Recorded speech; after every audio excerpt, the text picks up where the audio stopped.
Gimli, Manitoba is known for its large settlement of Icelanders. It started 150 years back when a barge bound for Riverton had to land there instead due to stormy weather. The journey across the ocean was rough because of cramped conditions and language barriers. When my amma came, and she came with her mum, and there was my langama and 5 children, and she was a single mum or a widow, and they were in the hold of the boat where they would have had the cattle and stuff, and so it was a miserable journey. That's Juliana Roberts, Executive Director of the new Iceland Heritage Museum.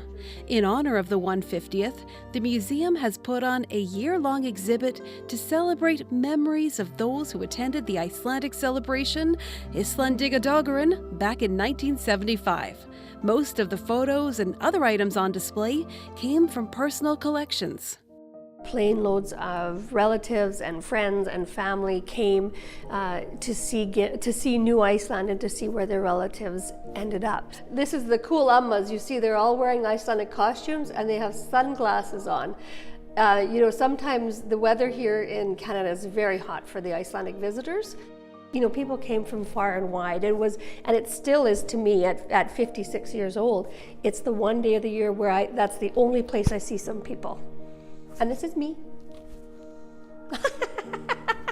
You're wearing the traditional outfit. My mom I had an Icelandic costume, and my mom would dress me up, and I had to walk in all the parades. So this is actually Signy Eaton's costume, and here she is as the fjallkona.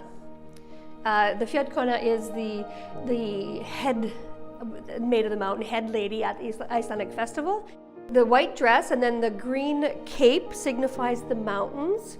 The headdress or the crown signifies the mountaintops, and the veil that goes over is like the fog over the mountains. And there was an Icelandic component to Eaton's, which probably created a little bit of loyalty. And so you could buy Icelandic sweaters, you could buy the lava pottery, you could order in. Guest books were a big thing in the homes because, again, they had lots of relatives or visitors coming from Iceland.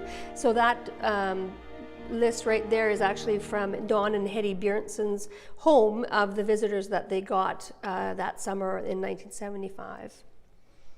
The Icelanders left Iceland because there's a volcanic eruption that had covered the whole island. There was a plague that hit the sheep. There was no urbanization. It was a feudal system, so they farmed property that they didn't own. When the government offered them to come here, they thought, the ones that stayed behind thought that they were going to a cushy life or a better life. So when they arrived, it really wasn't that. There was no roads. If they were awarded a piece of homestead property, they were clearing trees, they were building their log homes. I do know one fun story that my mom used to tell about. There was a fellow that immigrated to Canada, and he sent a picture of the Winnipeg legislature home to his family in Iceland and told them that was his house. He was doing good. This white rock marks the place where Icelandic settlers landed on the shores of Lake Winnipeg back in 1875. To commemorate that event, there is an annual Walk to the Rock. It starts from Waterfront Center on October 21st at noon. Channelie Vidal, CBC News, Gimli.